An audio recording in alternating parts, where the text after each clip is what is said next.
고대 인더스 문명은 기원전 2500년경에 메소포타미아 문명의 농경 문화가 전해지면서 인더스강을 따라 발생한 문명으로 추정이 되는데요. 4대 문명 중 세 번째 문명입니다. 지금의 파키스탄과 인도 북서부 지역을 포함하고 있어 이 두 나라의 뿌리가 되는 문명이지만 파키스탄은 1947년에 힌두교와 이슬람교의 대립으로 인도로부터 독립하게 됩니다. 인더스 문명의 유적은 1920년경에 영국의 고고학자가 발굴하면서 세상에 알려지기 시작했는데요. 밝혀진 역사적 자료가 많지 않아서 지금도 여전히 수수께끼를 담은 신비로운 문명이라 할 수 있습니다. 인더스강은 티벳 고원에서 시작되어 히말라야와 파키스탄을 거쳐 아라비아해로 흘러가는 장대한 강으로 인도란 이름도 인더스강에서 유래되었다고 합니다. 인더스 문명의 시대적 구분은 크게 두 민족을 기준으로 해서 나눌 수 있는데요. 그 첫 번째 민족이 드라비다인으로 기원전 2500년부터 1000년 이상을 청동기 문화를 바탕으로 수많은 도시들을 건설한 고대 인더스 시대입니다. 그리고 두 번째 민족이 아리아인인데요. 기원전 1500년경 철기 문화를 중심으로 중앙아시아에서 건너와 인더스 지역을 통치했는데 이 시대를 베다 시대라고 합니다. 고대 인더스 문명을 건설한 장본인은 드라비다인인데요. 아리아인이 나타나기 전까지 긴 세월 동안 인더스 문명은 그 어느 문명에도 뒤떨어지지 않는 우수한 문명을 건설했습니다. 인더스강을 따라 농사를 짓고 마을을 만들고 도시가 발전되었는데요. 메소포타미아 이집트 문명이 태양신을 주신으로 숭배했다면 이와는 다르게 인더스 문명은 땅과 물을 주신으로 섬기고 특히 땅을 대지의 여신으로 숭배하고 찬양했습니다. 이는 모든 곡식이나 생명들이 대지로부터 자라나기 때문이라고 하는데요. 농사에 필요한 물도 신성시했지만 때로는 홍수를 일으켜 재앙을 불러오기도 해서 숭배와 두려움을 동시에 표현했다고 합니다. 그리고 물에는 사람의 몸과 오염된 영혼을 깨끗하게 씻어주는 신비한 힘이 깃들어 있다고 믿었는데요. 그래서 신들에게 제사를 지내기 전에 반드시 물로 몸을 씻는 의식을 치렀습니다. 이러한 종교의식은 현재의 인도에서도 흔히 볼 수 있는 광경이지요. 도시가 발전하고 인구가 증가함에 따라 많은 직업들도 생겨나게 되었는데요. 특히 기술직인 장인들과 상업, 무역업 등이 크게 발전했습니다. 청동제 도구와 무기를 만드는 대장장이와 토기를 만드는 도공, 그리고 장신구를 제작하는 보석공도 존재했는데요. 시간이 갈수록 제품의 질이 좋아지자 물건을 찾는 사람들도 많아졌고 갈수록 수공업이 발달하면서 외부와의 교역도 활발해졌습니다. 상인들은 배에 짐을 가득 싣고서 도시끼리 거래를 시작을 했고 저 멀리 서아시아의 메소포타미아 문명 지역과도 교역을 했는데요. 장사나 거래를 할 때에 쓰여졌던 작은 사각형 도장 같은 것을 사용한 흔적이 여기저기 기록이나 유물 등에 나타납니다. 인더스 문명의 문자가 기본이 그림 문자로 도장에도 여러 가지 기호나 그림이 새겨져 있지만 현재로서는 해석이 어렵다고 하네요. 이런 유물들은 메소포타미아 문명 지역에서도 발견되어서 이 두 문명이 얼마나 오래전부터 서로 교역을 해왔는지 어렵지 않게 추측할 수 있는데요. 인더스 문명에는 2500개에 달하는 수많은 도시 유적들이 넓은 지역에 있었습니다. 그 중에서도 가장 대표적인 두 도시가 하라파와 모헨조다로인데요. 모헨조다로는 1922년에 처음 발견되어서 도시 유네스코 세계문화유산에도 등재되어 있고요. 인더스 문명의 수도로 언급되기도 했습니다. 그 당시 모헨조다로의 인구가 무려 3만에서 5만 명 정도로 추정이 되었는데요. 당시로는 세계 최고 수준의 인구라고 합니다. 도시 내부에는 밀과 보리를 저장하는 거대한 곡물 창고가 있었고 특히 놀라운 것은 물을 잘 이용하는 뛰어난 수리시설이었습니다. 특히 모헨조다로에서는 놀랍게도 집집마다 우물과 상하수도 시설이 설치되어 있었는데요. 마을에는 수영장만한 큰 공중 목욕탕도 있었다고 합니다. 몸을 깨끗하게 해서 신에게 제사를 올리기 위한 재래 의식용으로 만들어진 것으로 알려져 있습니다. 하수도 시설은 이후 고대 로마 제국에서 더욱더 발전되었고 중세 유럽 말기 이후부터는 전 세계로 서서히 퍼져나가게 됩니다. 그런데 이렇게 우수한 인더스 문명이 기원전 1500년경에 갑자기 사라져버리는데요. 그 이유는 무엇일까요? 크게 두 가지 설이 있는데요. 중앙아시아에서 건너온 아리아인들이 인더스 문명을 멸망시켰다는 설이 있고요. 또 하나의 설은 당시 급격한 기후변화의 규모로 인더스강 주변의 자연 생태계가 파괴되고 거대한 홍수로 큰 피해가 있었다는데요. 예측하기 어려운 홍수와 가뭄 등의 자연재해로 인구가 감소되고 다른 지역으로 이주하는 사람들이 늘어남에 따라 인더스 문명이 자연스럽게 사라졌다고 하는 주장입니다. 최근에는 기후변화로 인해 인더스 문명이 사라졌다고 하는 주장이 일반적인 학설인데요.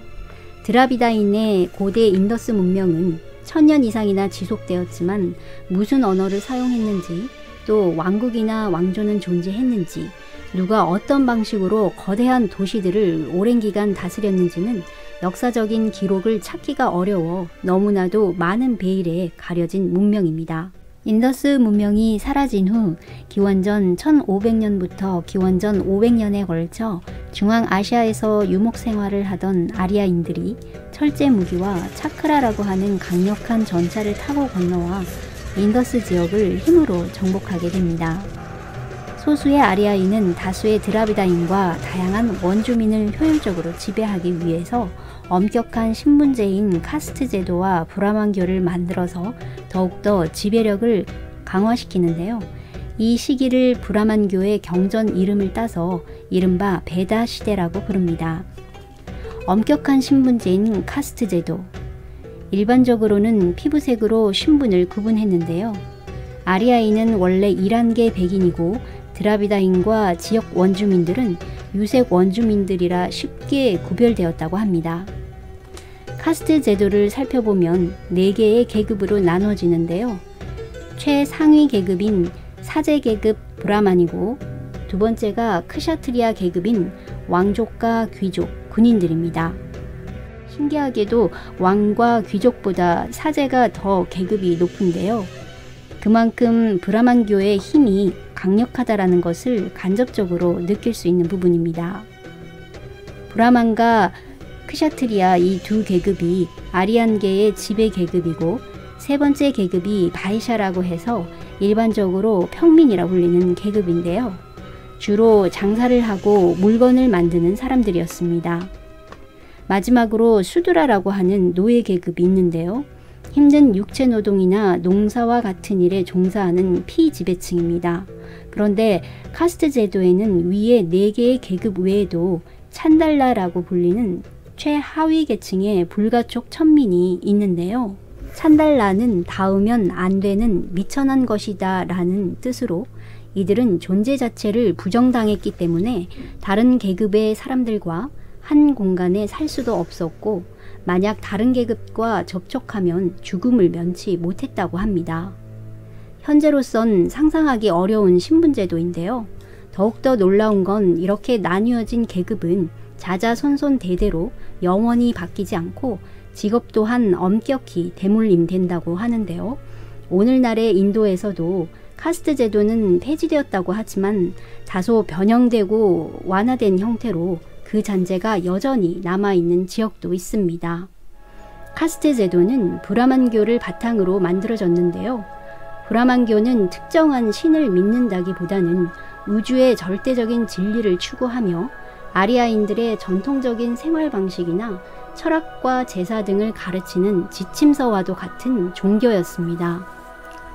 제사나 종교 행사는 카스트 제도의 최상위 계급인 브라만 계급만이 주최할 수 있었는데요. 브라만교의 엄격한 계율들은 전부 베다 경전에 기록해서 신성시하였습니다. 기원전 1000년경에는 아리아인들이 인더스강 지역에서 점점 동쪽으로 진출하게 되는데요. 지금의 겐지스강 유역까지 확장해 나가게 됩니다. 밀림을 제거하고 대규모의 벼 경작을 하면서 겐지스강을 중심으로 크게 발전하게 되는데요. 이때부터 인도 대륙에 크고 작은 수많은 왕국들이 생겨나면서 인더스강을 중심으로 발전한 고대 인더스 문명에서 겐지스강을 중심으로 발전한 초기 인도 문명이 시작되는 것입니다.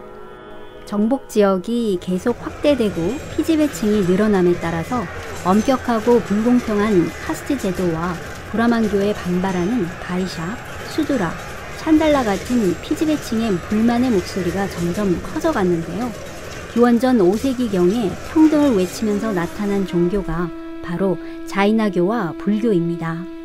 하지만 자이나교는 고행을 강조하는 수행이 너무 고통스러워서 널리 퍼지지는 못했는데요. 반면 시달타 석가모니의 불교는 자비와 평등을 강조하며 대중들에게 크게 사랑을 받으면서 서서히 퍼져나가게 됩니다. 불교의 위기감을 느낀 브라만과 같은 지배층들은 브라만교를 보다 더 간단하고 대중들이 친밀하게 접할 수 있도록 종교개혁에 착수하는데요. 훗날 아리아인의 브라만교가 인도의 대중종교인 힌두교로 탈바꿈하게 되는 것이죠. 기원전 5세기 후반부터 겐지스강을 주요 무대로 인도 대륙을 둘러싼 수많은 왕국들의 패권 전쟁이 펼쳐지는데요. 간단하게 시대순으로 마우리아 왕조, 쿠샨 왕조, 굽타 왕조, 넬리 슐탄 왕조, 그리고 무글 왕조, 이렇게 크게 5개의 왕조들로 나눌 수 있습니다. 가장 먼저 기원전 320년경에 겐지스강 유역에서 최초의 황제가 되는 찬드라굽타 마우리라는 영웅이 나타나죠. 인도 역사상 최초의 제국인 마우리아 왕조를 건국하고 북인도를 중심으로 넓은 영토를 차지하는데요. 브라만교를 중심으로 다양한 종교와 공용어로는 산스크리트어를 사용했습니다. 마우리아 제국의 3대 왕인 아소카 왕은 불교 전파를 가장 적극적으로 실시했는데요. 이상적인 정치 형태를 실현한 왕으로 아주 유명합니다. 고대 인도 역사상 위대한 왕으로 칭송받았는데요. 아소카 왕은 수많은 전쟁 승리로 초기 인도 지역의 대부분을 지배하지만 전쟁의 비참함을 깊이 느끼게 되면서 불교를 통해 비폭력과 윤리적으로 제국을 통치하려고 노력합니다.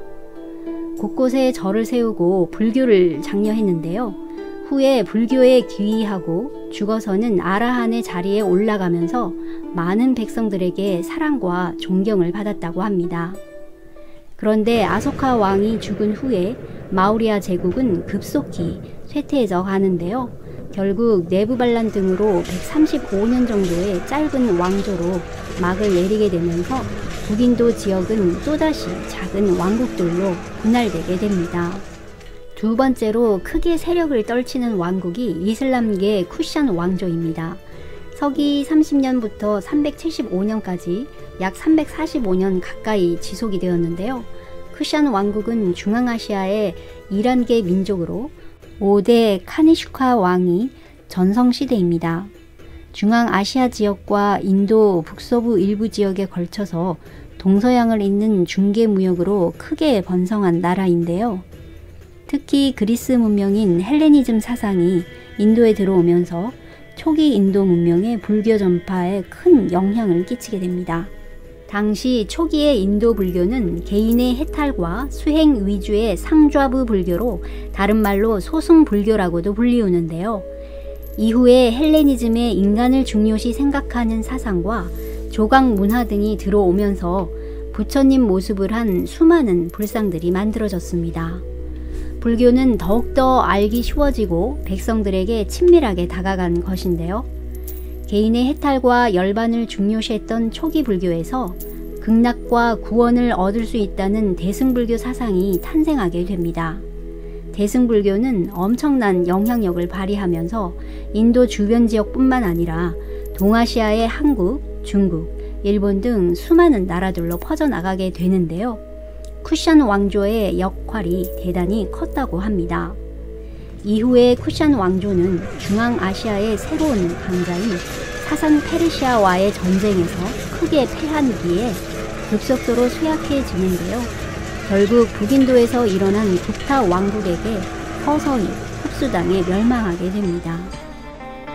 세 번째 굽타 왕조는 320년부터 550년경까지 지속된 왕조로 찬드라굽타 1세가 겐지스강 일대를 통일하고 군사, 경제, 문화 등 다양한 방면에서 초기 인도의 화려한 황금기를 맞이했는데요.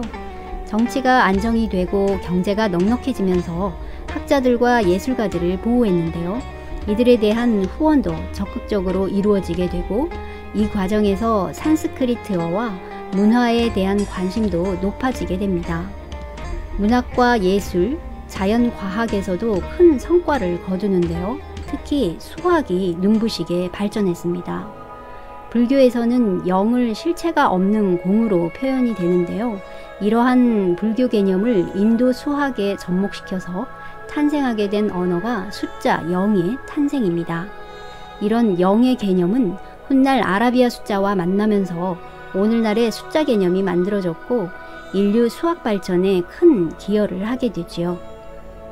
굽타 왕조의 또 하나의 큰 특징은 힌두교의 탄생인데요. 브라만교가 불교에 밀려서 점점 쇠퇴해지면서 위기감을 느낀 사제들이 브라만교를 개혁해서 힌두교로 진화시키게 됩니다. 우주 삼라만상 인도에 존재하는 모든 종교와 각 지역의 고대 신화 그리고 불교까지 힌두교가 흡수해버리면서 강력한 힌두이즘이 탄생이 되고 만우법전이라는 경전을 편찬합니다. 그 결과 우주 탄생의 신인 브라흐만, 우주 보존의 신인 비슈누, 마지막으로 파괴의 신 시바라고 하는 힌두교 최고의 3명의 신이 탄생합니다. 힌두교 탄생을 계기로 카스트 제도도 큰 변화가 일어나고 초기 인도 사회에 안정적으로 정착하게 되는데요. 힌두교가 백성들에게 크게 호응을 얻게 되자 굽타 왕조도 왕조의 안정을 위해서 적극적으로 힌두교를 받아들이고 장려하게 됩니다. 이 결과 브라만 사제들의 권위가 다시 한번 크게 상승하게 되는 요인이 되기도 하죠. 굽타 왕조는 이후 중앙아시아의 에프탈 왕국과 오랜 전쟁으로 인해 점점 쇠약해져서 결국 굽타 왕조의 지배하에 있던 작은 왕국들은 하나둘 독립하게 되면서 230년간의 왕조가 막을 내리게 됩니다.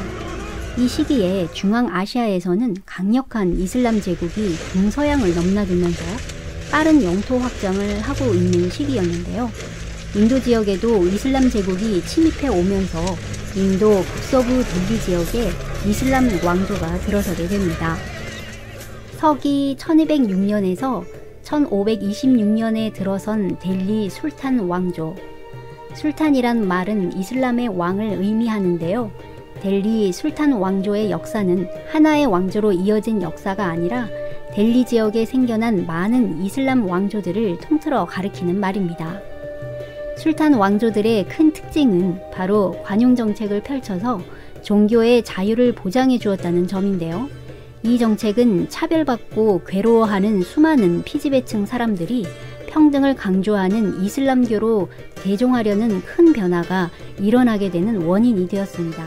시간이 흘러 술탄 왕조도 점점 내부 분열과 국내 혼란으로 사라지게 되는데요. 이후 분열된 북인도를 통일한 제국은 바로 새로운 강자 무굴 제국이었습니다. 무굴 제국의 가부르 왕은 스스로를 몽골 티무르의 후예라 칭했는데요. 1526년에서 1857년까지 329년간 왕조를 이어나갑니다. 인도 남부 일부를 제외한 인도 대륙 전체를 통일하고 오늘날의 인도 국토와 가장 근접하는 큰 제국을 건설한 왕조입니다. 무굴 제국 역시 이슬람 국가이지만 전성기를 이룬 악바르 대제는 힌두교를 탄압하지 않고 델리 술탄 왕조와 같은 관용 정책을 펼치는데요. 종교의 자유를 보장하고 인도에서 이슬람교와 힌두교의 공존과 조화를 강조하게 됩니다. 그 결과 이슬람교와 힌두교가 묘하게 결합한 인도의 문화가 많이 나타나게 됩니다. 그중 17세기 초 샤자한 왕이 왕비의 죽음을 슬퍼하며 만든 거대한 묘역을 대표적으로 들 수 있는데요. 이것이 바로 인도와 페르시아 이슬람 양식을 융합시킨 세계 7대 불가사의 중 하나인 타지마할입니다.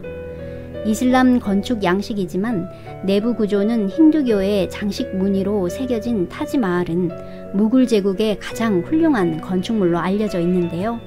인도에 위치한 무슬림 예술의 보석이며 인류가 보편적으로 감탄할 수 있는 걸작이다라는 찬사를 받으면서 1983년에는 유네스코 세계 문화유산으로 등재됩니다. 샤자한의 아들 아우랑제부 때는 선대 왕들과는 다르게 관용 정책을 폐지하는데요. 힌두교들에게 세금을 거두는 인두세 정책을 도입하고 힌두교 사원들을 파괴하는 강압 통치를 하게 되는데요. 이에 힌두교인들의 반란이 일어나면서 아우랑제부가 죽은 후에는 무굴 제국은 쇠퇴하기 시작합니다. 1857년 영국에 의해 멸망당하게 되면서 인도 사람들이 가장 자랑스러워했던 마지막 통일 왕조 무굴 제국은 이렇게 막을 내리게 됩니다. 이상으로 고대 인더스 문명과 고대 인도 오왕조에 대해서 간단하게 알아보았습니다. 시청해 주셔서 감사합니다. 좋은 하루 되세요.